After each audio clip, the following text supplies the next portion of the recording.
오늘 우리에게 주신 하나님의 말씀은 구약 성경에서 봅니다. 구약 성경 956쪽 예지서, 일반 성경에서는 전도서라고 부릅니다. 예지서 9장 2절 말씀을 장성 목사가 풀어서 번역한 연역본으로 봉독합니다. 연역본을 들으시는 여러분들은 필히 나중에 다른 역본들과 대조해서 오늘 번역된 본문을 비교해 보실 수 있기를 권장합니다. 봉독합니다. 모든 사람에게 임하는 모든 것이 일반이라. 1. 의인과 죄인과 2. 선하고 깨끗한 자와 악하고 깨끗지 않은 자와 3. 제사를 드리는 자와 제사를 드리지 않는 자의 결국이 일반이며 4. 선인과 악인과 5. 맹세하기를 두려워하는 자와 맹세하기를 쉬워하는 자의 결국도 일반이로다. 아멘. 오늘 우리는 성령님 아래 성경 위에 하나님의 말씀을 듣기를 원합니다. 오늘 여러분들이 주목하실 설교 제목은 무엇이 같고 무엇이 다른가입니다. 여러분이 잘 아시는 대로 구약 성경에는 지혜 문학이 있습니다. 그 지혜 문학은 우리로 하여금 인생을 살 때에 믿음으로만 살지 말고 믿음으로 살기도 하고 지혜롭게 살기도 하도록 하기 위하여 하나님께서 우리들에게 지혜 문학이 성경의 한 장르로, 성경의 한 섹션으로 구성되게 하셨다는 것을 여러분들이 기억하실 수 있기를 바랍니다.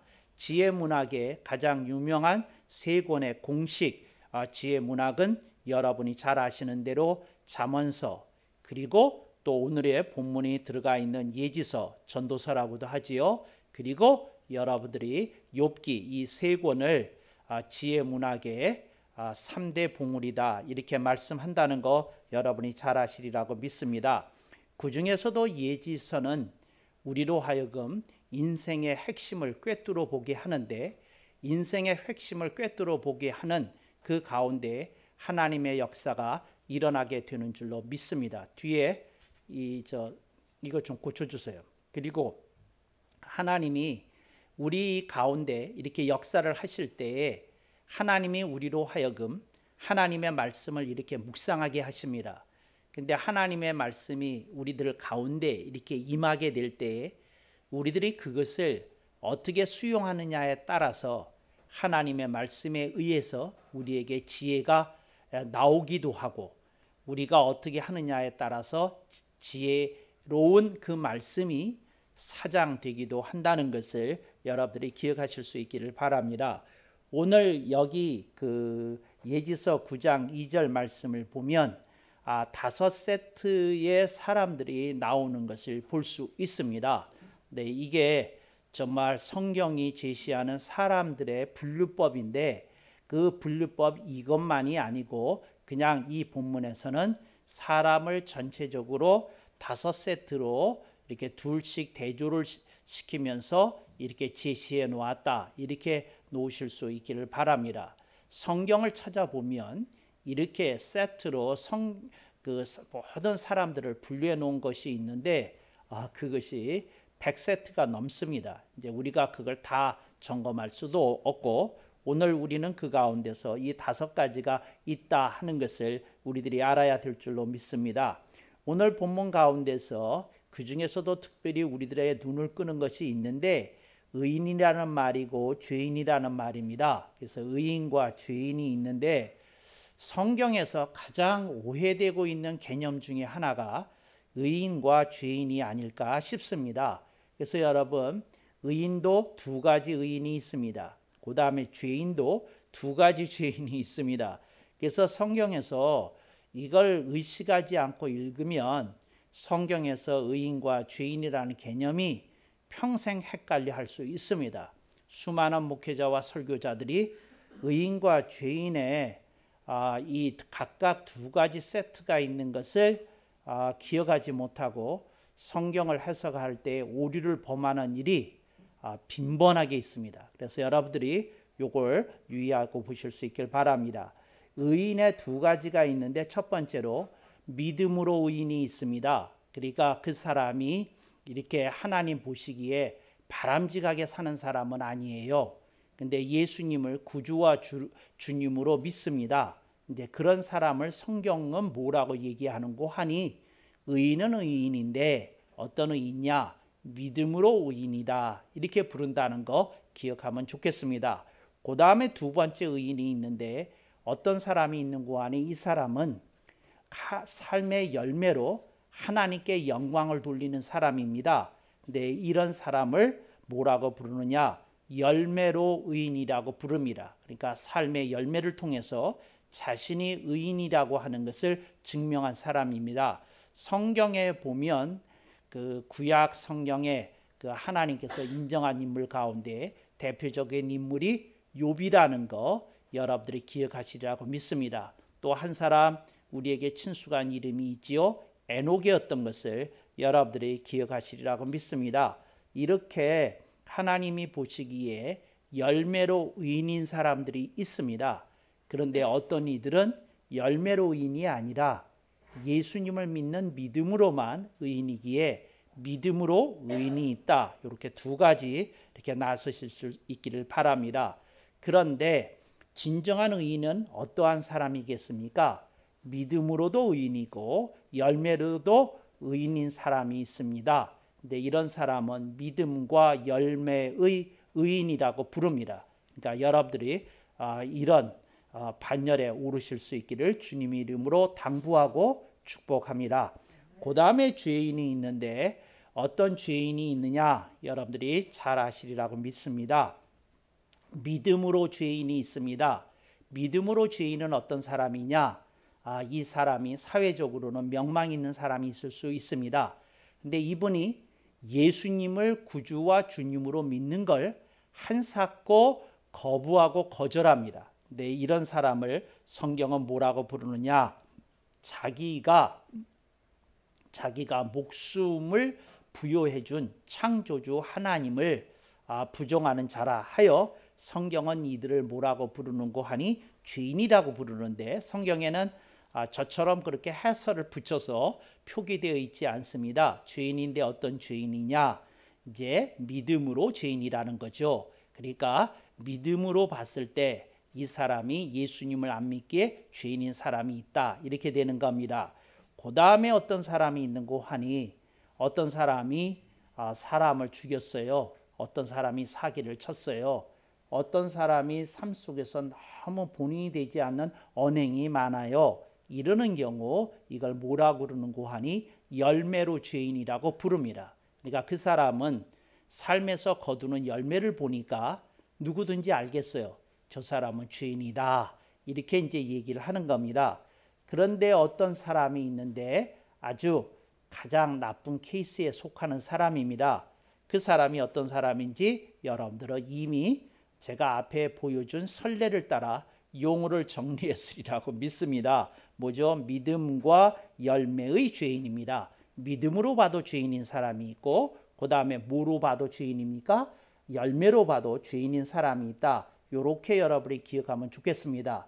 새누리교회 청년들이 있는데 청년들이 사회를 처음 접하면서 여러 사람들을 접하게 되잖아요. 여러분들이 사람을 이렇게 6갈래로 나누어 보는 것이 성경의 가르침이다. 이걸 여러분들이 기억하고 성경을 읽으실 수 있기를 바라고 또 사람을 이렇게 보실 수 있기를 바랍니다. 그러니까 예를 들자면 이런 경우가 있어요. 어떤 사람이 예수님을 안 믿어요. 그러면 어떻게 됩니까? 믿음으로 죄인이에요. 근데 그분이 굉장히 높은 수준의 윤리와 도덕을 보여줘요. 사람에게도 배려를 잘하고 친절하기도 하고 또 인간미도 있어요.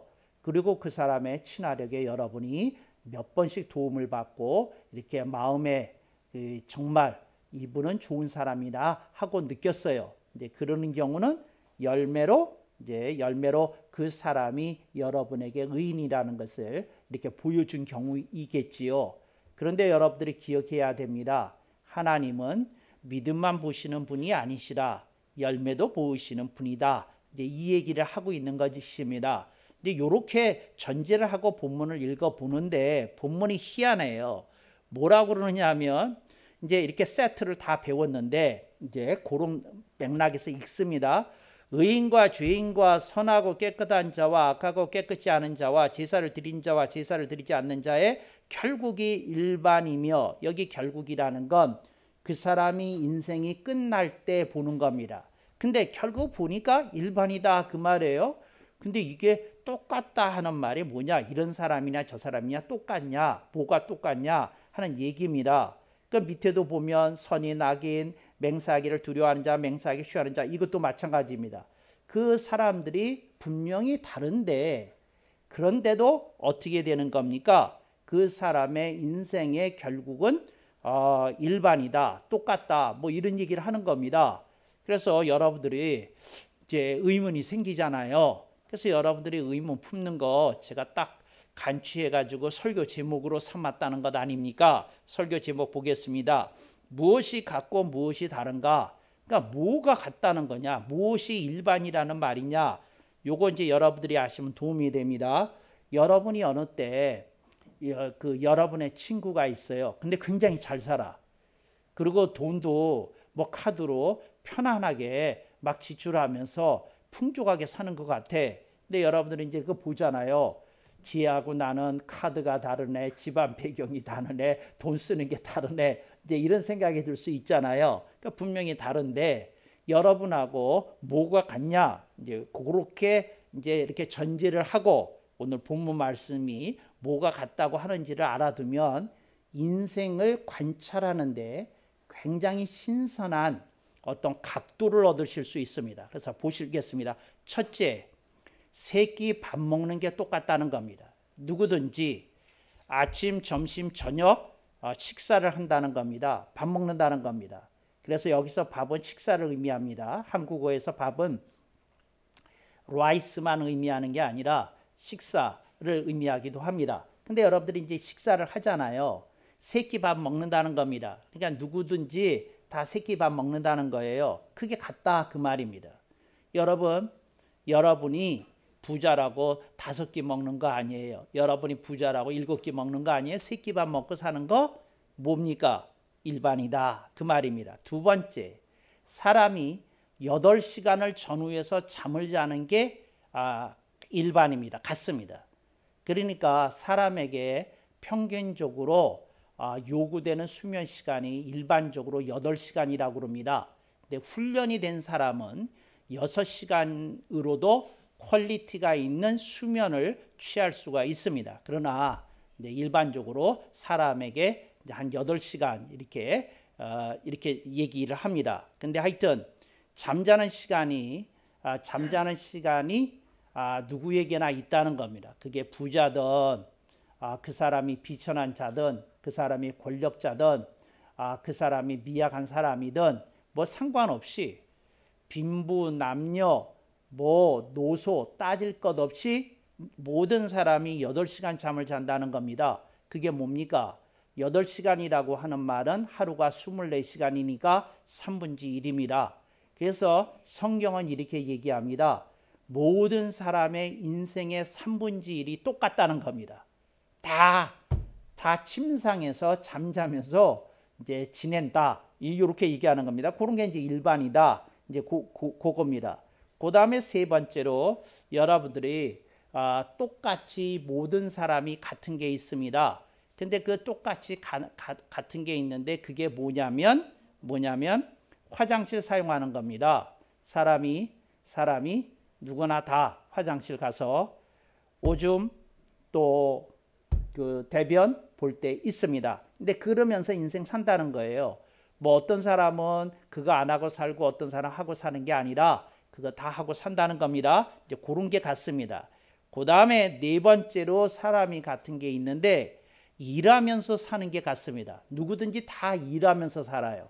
이 세상에서 일하지 않으면서 사는 사람은 없습니다. 일해야 됩니다. 그러니까 그 사람이 그 퀄리티나 종류만 다를 뿐이지 모든 사람이 일하러 다녀야 된다는 거예요. 여러분이 노숙자로 살아도 일해야 됩니다. 어떤 일을 하시느냐? 이제 아침은 어디 가서 해결을 하고, 점심은 어느 배식소에 가서 해결을 하고, 저녁은 어디 가서 또 얻어 먹고, 이제 이걸 하기 위해서 이동을 해야 됩니다. 그리고 거기 가서 줄 서야 됩니다. 이제 그런 일 정도는 해야 된다는 거죠. 일하면서 삽니다. 다섯 번째로 때 되면 죽는 게 같습니다. 그러니까 때가 되면 누구든지 간에 다 죽습니다. 그러니까 여러분들이 이게 모든 사람의 이제 일반이다. 이게 성경이 얘기하는 겁니다. 그런데 성경이 이렇게 말을 합니다. 밥 먹고 사는 것 똑같다. 잠자는 것 똑같다. 화장실 사용하는 것 똑같다. 일하는 것 똑같다. 죽는 것 똑같다. 이제 이런 걸 얘기를 하는 겁니다. 그래서 결국이 다 똑같다. 이렇게 얘기를 합니다. 그런데 여기서 성경이 말하지 않음을 통해서 많은 울림을 주는 게 있습니다. 근데 그게 뭐냐? 뭐가 다르냐 하는 겁니다. 뭐가 다르냐 하는 겁니다. 그래서 여러분들이 인생을 바라봤을 때 그런 건 다 똑같아요. 그런데 뭐가 다르냐 하는 것을 여러분들이 생각해 볼 수 있기를 바랍니다. 뭐가 다르냐? 뭐가 다를까요? 평가가 다릅니다. 그 사람이 죽고 난 다음에 그분은 너무 훌륭하신 분이셨어. 그분은 정말 대단하신 분이셨어. 그분은 정말 아름다운 인생을 사신 분이었어. 이렇게 상찬을 듣는 사람이 있는가 하면 어떤 사람의 죽음에 대해서 개의치 않는 죽음도 있더라는 거죠. 어떤 사람의 죽음에 대해서 어떤 이들이 고소함을 느끼는 그런 비참한 인생도 있더라는 거죠. 어떤 사람의 죽음에 대해서 저주하는 그런 인생도 있더라는 거죠. 그래서 여러분, 인생이 결국이 같은데 뭐가 다르냐? 평가가 다릅니다. 그러니까 여러분들이 인생이 뭐가 다르냐? 평가가 다르다는 거. 그러니까 여러분들이 이렇게 어떻게 사는지를 이렇게 보실 수 있기를 바랍니다.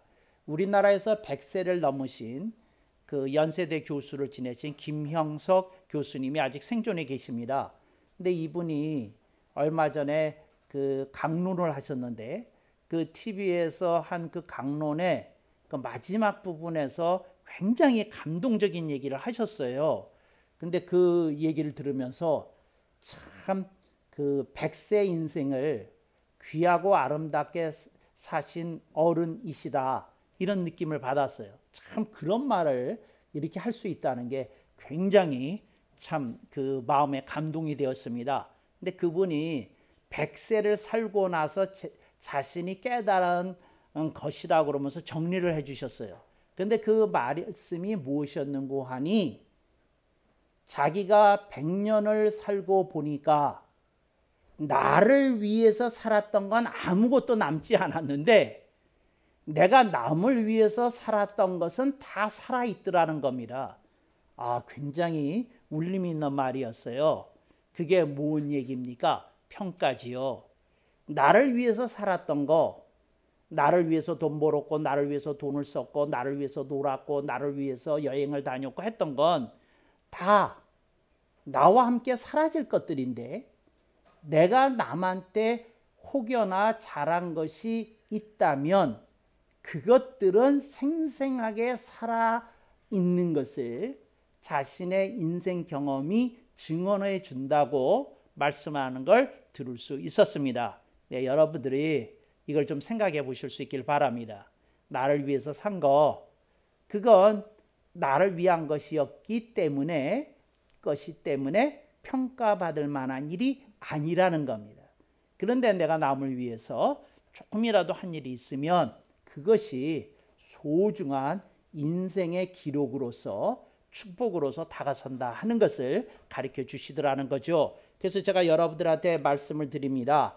아하, 정말 평가가 있겠구나 하는 겁니다. 그래서 여러분 자신만을 위해서 인생이 눈뜨지 말기를 바랍니다. 여러분들이 정말 참된 그리스도인이라면 하나님이 나로 하여금 이웃과 남을 위해서 또 공동체를 위해서 나에게 주신 미션이 무엇일까? 여러분들이 고민하고 또 고뇌하는 인생의 길을 걸어가시기를 당부하고 축복합니다.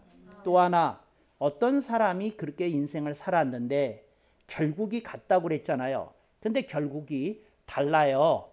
다른데 뭐가 다르냐? 두 번째 제가 여러분들에게 드리고 싶은 말씀은 뭐냐면 영향력입니다. 영향력이 다릅니다. 그러니까 예를 들자면 여러분이 죽었다고 가정했을 때 어떤 사람이 여러분의 죽음을 얼마나 애도하느냐 하는 것이 우선 여러분이 생각해 볼 수 있는 여러분의 영향력입니다. 어떤 사람에게 여러분이 어떤 의미였느냐에 따라서 여러분의 죽음을 애도하는 사람의 태도와 자세가 상당히 다를 수 있겠다 하는 것은 여러분이 충분히 짐작 가능하리라고 믿습니다. 그렇습니다. 여러분이 죽었을 때 땅을 치면서 이런 분은 오래 더 사셔도 좋은데 하면서 애통해하는 사람이 많을 수 있다면 여러분은 그만큼 값진 인생을 산 것이 되는 것입니다. 그래서 여러분들이 내가 삶 속에서 어떤 선한 영향력을 행사하고 구사하고 있냐, 이걸 좀 보셔야 됩니다. 그래서 여러분들의 삶이 그렇게 똑같지 않도록 여러분들이 조금 들여다보실 수 있기를 바랍니다. 여러분의 인생의 범주가 너무 나 이제 그러시면 하나님이 여러분을 키워줄 이유나 목적이 사라집니다. 그러니까 하나님이 여러분이 이제 바깥으로 향하고 다른 사람을 좀 세우려고 하고 도와주려고 하고 아끼려고 그러고 어떻게 할 때에 하나님께서 여러분에게 좀 더 큰 지혜와 능력을 부여하실 근거가 되는 겁니다. 그러니까 여러분들이 조금 스펙트럼을 넓혀야 됩니다. 그러니까 여러분 자신이 보고 있는 스펙트럼에 머물지 말고 내가 어떻게 살아야 되겠는지에 대해서 조금 고민하고 그러실 수 있기를 바랍니다. 우리나라의 국민소득이 올라가면서 상대적으로 그 정비례로 높아지는 게 있어요. 그래서 이건 어떤 통계에서 나온 게 아니고 장성 목사의 사회 관찰에서 나온 그 결론입니다. 그게 뭐냐? 국민지수와 함께 올라가는 게 있는데 뭐냐면 각 개인의 이기심입니다. 그러니까 나라가 점점 국민들이 다 잘 살게 될수록 이기심은 점점 커가는 것 같아요. 그걸 보면서 참 사람들이 무엇을 향하고 있는지 생각해 보게 됩니다. 그래서 여러분 눈 뜨십시오. 그리고 여러분들이 여러분이라는 나라고 하는 테두리 속에 갇히지 않도록 그 자신을 챙기실 수 있기를 바랍니다. 하나님이 여러분에게 말씀합니다. 얘야, 네 인생의 평가는 어찌 될 것 같으냐? 두 번째, 얘야, 너의 영향력은 어떠하냐? 하고 하나님께서 물으십니다. 근데 그런 질문에 우리들이 스스로 자문자답해야 하겠습니다. 우리들이 그런 질문에 자문자답하면서 자신을 돌아봅니다. 자신을 돌아볼 때 우리들이 얼마나 부족한 인생을 살아가는지, 얼마나 미약한 인생을 살아가는지 알 수 있습니다. 근데 그런 걸 보면서 우리들이 이제 의식이 깨어나야 되더라 하는 겁니다. 어떤 분이 교통사고를 심하게 당했었어요. 추돌 사고였는데 심하게 당했어요. 그러니까 이제 이분이 추돌이니까 좀 억울하잖아요. 이제 얼마나 억울하겠습니까? 근데 병상에서 뭐 한 3개월 정도 지내게 되는데 하여튼 뭐 갑갑하기도 하고 답답하기도 하고 무료하기도 하고 하여튼 견딜 수가 없는 이제 마음이었거든요. 그런데 이제 시간이라는 게 결국은 지나가지 않습니까? 그러니까 3개월이 딱 됐어요. 그러고는 얼마나 좋습니까? 그냥 병원에서 나온다는 것 자체가 좋고 그 원에서 몸에 뭐 기부스하고 있던 거 다 풀르고 뭐 깨끗하게 하고 샤워하고 새 옷 갈아입고 뭐 일반복 입고 이제 그 정상 생활을 하게 되니까 얼마나 날아갈 것 같습니까? 이분이 날아갔던 기분으로 또 석 달을 사셨어요. 근데 어느 날 이제 달력을 보면서 생카운트 해보는데 오늘이 내가 병원에서 퇴원한 지 뭐 석 달째 되는 날이네 이제 알았어요. 이분이 25일에 퇴원하셨는데 석 달 후 25일이라는 날짜를 보다가 벌써 석 달이 됐네 하고 이제 생각이 든 거예요. 그런데 그러면서 자신을 뒤돌아봤답니다. 뭘 뒤돌아보냐면 병원에 있을 때 내가 병원 바깥으로 나가면 내가 조금 다른 스타일로 좀 더 멋있는 모습으로 인생을 살아야 되겠다고 생각하고 다짐했던 게 있는데, 병원에서 딱 나와서 살아보니까 다시 옛날 패턴 그대로, 옛날 습관 그대로 본인이 살고 있는 모습을 그 석 달 때쯤 됐을 때 이게 확인이 됐다고 그럽니다. 그래서 너무 마음의 부담이 세져 가지고 자기가 이렇게 한탄했답니다. 아, 병원에 있으나 바깥에 나오나 똑같이 사네? 이제 이랬다는 거죠. 여러분, 여러분의 인생이 달라져야 됩니다. 그게 달라져야 됩니다. 근데 나나나 하는 거로부터 의식이 깨어나서 이게 벗어나지 않으면 여러분 인생에 하나님이 개입할 여지가 줄어들게 됩니다. 그러니까 여러분들이 조금 그 의식을 좀 저변을 넓혀서 내가 잘 되는 것이 중요하지만 내가 잘 되는 것을 통해서 내가 할 수 있는 일이 무엇인지에 대해서 여러분들이 조금 눈을 떠야 됩니다.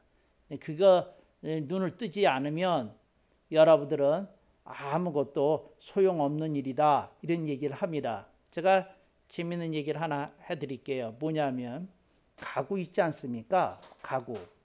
여러분 집안에 있는 가구 있지 않습니까? 이제 가구를 쓰잖아요. 그런데 여러분들이 무인도에 가게 되면 가구가 필요할까요? 무인도에 가게 되면 가구가 거추장스러울 겁니다. 근데 이제 근데 도시 생활을 할 때는 가구가 절대적으로 필요하지 않습니까? 이제 이렇고 무인도로 가면 그것 자체가 거추장스러운 어떤 것들이거든요. 제가 지금 무슨 얘기를 하려고 하는 거냐면, 여러분들이 삶 속에서 어떤 거를 자꾸 추구해요. 그래서 그래야 되겠다 그러고 어떤 물건을 사기도 하고, 그래야 되겠다 싶어서 무엇을 하기도 하고 뭘 하기도 잘 해요. 그런데 여러분들을 움직이는 요소의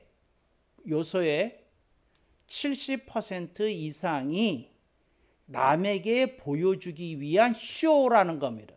쇼.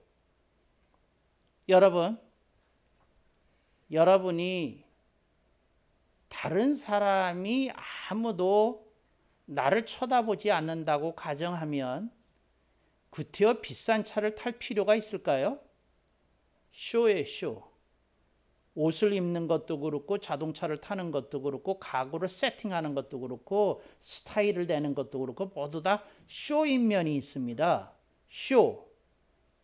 제가 지금 무슨 얘기를 하는지 조금 보실 수 있길 바랍니다. 제가 오늘 설교의 그 결론 부분을 얘기하려는 겁니다. 평가를 얘기했어요. 그 다음에 영향력을 얘기했어요. 그 다음에 요 세 번째 부분을 얘기하기 위해서 쇼를 얘기한 겁니다. 그러니까 사람들이 쇼를 위해서 사는 부분이 너무 많다는 거예요. 어떤 사람은 이게 90%라는 거예요. 어떤 사람은 70%고 평균적으로 70% 부분은 쇼인 부분이 있다는 거죠. 그런데 그 쇼인 부분, 그래요. 그래서 여러분 이렇습니다. 예를 들어서 이걸 어떻게 알 수 있느냐 하면 교회를 보면 알 수 있어요.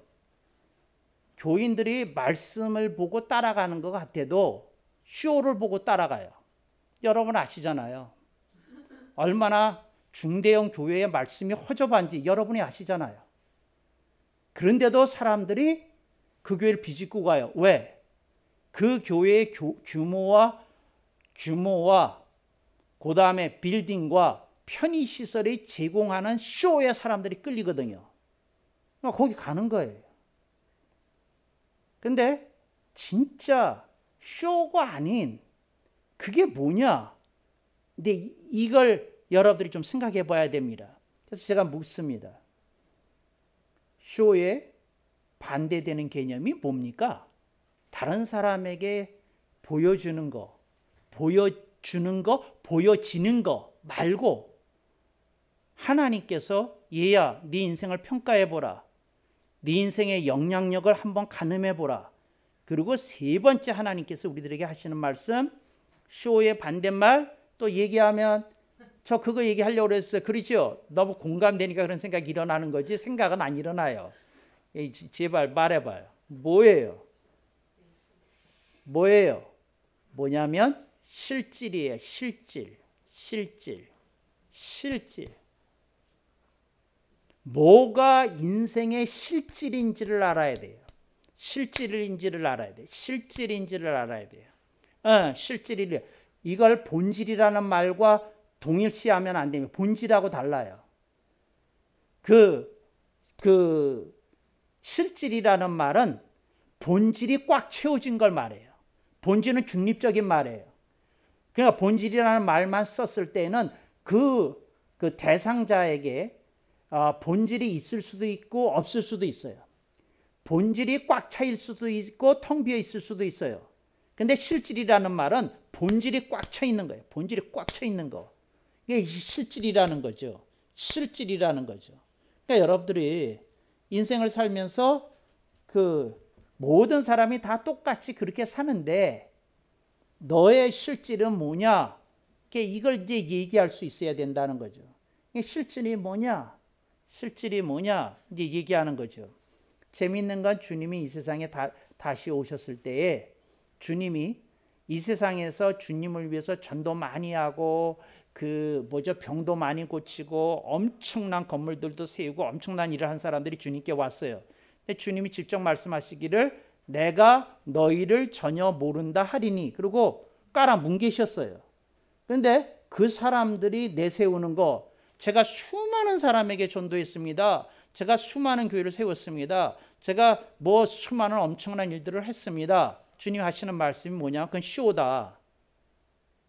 내가 정말 보기 원하는 건 실질이다. 이 말씀을 하셨다는 거죠. 거기 이제 실질이라는 단어는 안 나오고 쇼라는 단어는 안 나옵니다만 제가 해석한 거는 그래요. 그러니까 주님이 하는 말은 그래 그건 쇼다. 보여주기 위한 거고 보인 거다. 근데 실질이 뭐냐? 이제 이거에 대해서 이렇게 말씀을 하더라는 거죠. 그 실질이 뭐냐는 건 이런 겁니다. 뭐냐면 예수님만으로 충분하냐는 거죠. 예수님만으로 행복하냐는 거죠. 예수님만으로 충분하고 예수님만으로 행복하고 그리고 그 속에서 하루하루 사는 것이 너무 기쁘고 감사스럽고 감동스러운 인생의 흐름의 연속이냐 이걸 모르고 계시는 거죠. 그러니까 뭐가 이렇게 꽉 차 있는지 주님이 보이시는 거죠. 그래서 여러분들이 이 말씀을 듣는 순간 알았어요. 뭐 알았느냐 하면 쇼가 채워지지 않으면 현대인은 만족이 안 된다는 거예요. 쇼가 채워지지 않으면 이게 만족이 안 된다는 거죠. 그래서 여러분들에게 실질이 들어가야 됩니다. 정말 그리스도인의 실질이 어떤 분이 이런 분이 있었어요. 뭐냐면 사업이 망해가지고 다른 교회에 미국에서 돼 있었는데 어떤 분이 사업이 망했대요. 그러니까 사람 만나고 싶겠습니까? 사람 만날 거 없고 막상 그러고 나니까 갈 데가 없더래요. 쪽팔려서. 아니 전화를 걸면 만날 수 있는 사람은 많겠지만 쪽팔려서 아무도 만나고 싶지 않더래요. 그래가지고 어떤 대성당 건물에 들어가서 이제 관광객도 들어가는 그런 대성당 건물에 들어가가지고 맨 뒷좌석에 회중석에 앉아서 이렇게 턱 하고 이렇게 앉아 있었답니다. 그 사람이 왔는데 내가 여태까지 뭘 위해서 살았지 하는 생각이 들었대요. 내가 여태까지 뭘 위해서 살았지 하고 생각이 드는데 딱 하고 깨달음이 오더랍니다. 내가 여태까지 50이 되도록 나만을 위해서 살았구나 하는 것이 오더래요. 나만을 위해서 살아왔구나 그런 생각이 이렇게 탁 하고 들더랍니다. 나만을 위한 삶이었다는. 그래가지고 눈물이 막 나와가지고 이제 이런 식으로 기도를 했답니다. 정말 부끄럽다고. 이게 부끄럽다고. 그러니까 내가 나만을 위해서 살아온 것이 너무도 부끄럽다고 눈물을 막 흘리는데 그러고는 일어서는데 갑자기 하늘의 평화가 자기의 마음속을 채우더라는 거예요. 그러니까 자기가 했던 건 뭐냐면 단순히 내가 내 인생을 나만을 위해서 50이 되기까지 살아왔구나. 이렇게 산 내 자신의 모습과 내 인생이 부끄럽다 이제 이렇게 고백했던 것밖에 없는데 하늘의 평화가 찾아오더라는 거죠. 그래서 이분이 너무 마음이 이렇게 평화롭고 이렇게 기쁘고 그 날개 깃털처럼 날아갈 것 같아서 이게 뭐지? 이렇게 자신을 돌아봤답니다. What is this? 이게 뭐지? 그러니까 그 찾아볼 수 없던 어떤 것이었거든요. 근데 그게 뭐였던 겁니까? 실질의 시작입니다. 이게 실질의 시작. 여러분이 주일날 와서 하나님의 말씀을 듣습니다. 그러면 여러분이 말할 수 없는 하늘로부터 어떤 것이 여러분에게 이렇게 훅 하고 들어와요. 이게 뭐지? 나로 하여금 근심 걱정을 내려놓게 하고 불안 공포를 떨쳐버리게 하는 이게 뭐지? 하고 이렇게 싹 하고 와요. 그때 여러분들이 주님과 함께 그 실질적인 것을 붙들고 인생을 살아가야 되겠다는 거룩한 다짐을 하고 일떠서야 되는 겁니다. 그러니까 이게 이제 거기에 멈추면 안 되겠다 이렇게 생각하는 겁니다. 그런데 그것을 붙들고 일어나지 않으면 다시 어떻게 되느냐? 여러분들은 쇼를 위한 인생을 살게 될 겁니다. 다른 사람에게 보여주는 것, 다른 사람에게 보이는 것에 붙들린 인생을 또다시 살 거라는 거죠. 이게 참 그 말이 안 되는 얘기인데 그 여러분들이 그걸 좀 깨달아서 그 하나님이 나한테 얘기하시는 그것을 좀 들을 수 있어야 되겠다. 이제 이렇게 하는 거죠. 근데 제가 마지막으로 이 말씀 드려야 될 것 같아요. 그게 뭐냐면 제가 여러분한테 사과드려야 돼요. 죄송해요. 미안해요.